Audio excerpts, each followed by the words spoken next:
Thank you very much, Speaker, and thank you, Premier. Today we commemorate 125 years of Ukrainian immigration to Canada. Here in the gallery, we have with us leaders of the Ukrainian-Canadian community. Some of them are immigrants to Canada from Ukraine. Some of them are the children and grandchildren of immigrants to Canada from Ukraine. My parents, my mother, and my grandparents were immigrants to Canada from Ukraine. My grandparents, Yvan and Olena, came to Canada fleeing oppression and seeking a better life, like so many people who've immigrated to Canada from Ukraine over the past 125 years. They were incredibly proud of their Ukrainian heritage, but they were also incredibly proud to be Canadian. In fact, I've said it many times, many of you have heard me say this before, that my grandparents are the proudest Canadians that I've ever met. To ensure that I learned about my Ukrainian heritage, my parents and my grandparents insisted that I attend Saturday school. And this was not unique to me. This is common to members of our Ukrainian-Canadian community.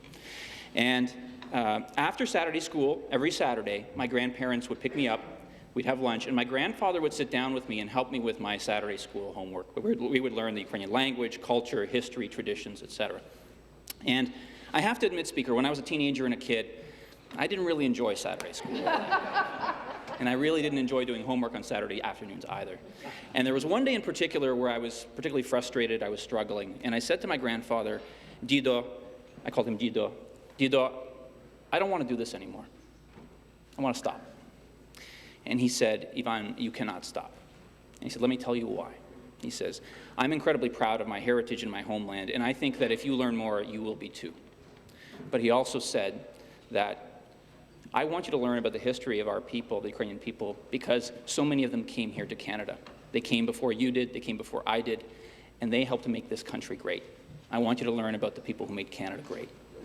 That's why I'm so proud to stand here today, Speaker, and that's, I think, the things that we're celebrating here today.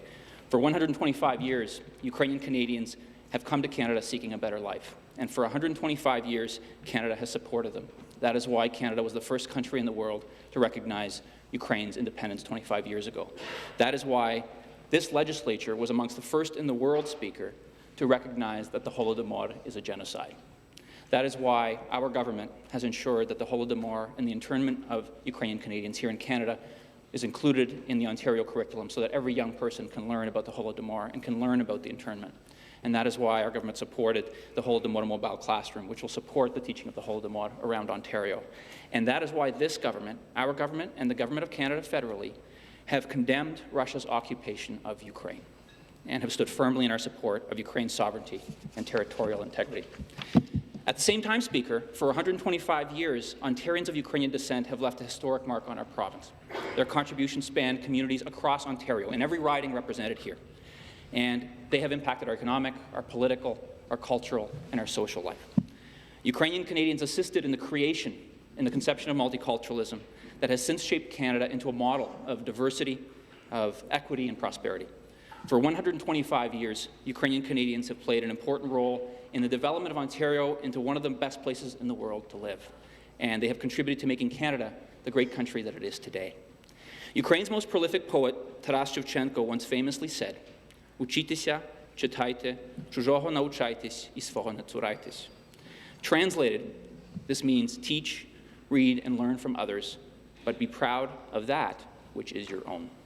Today, I think we feel what my grandparents would feel, what the people here feel, what their parents and grandparents would feel, what prior generations of Ukrainians who come to Canada for 125 years would feel if they were here today. Proud of the contributions that the Ukrainian Canadians have made to Canada over the past 125 years. Proud of their Ukrainian heritage and proud to be Canadian. Thank you, Speaker.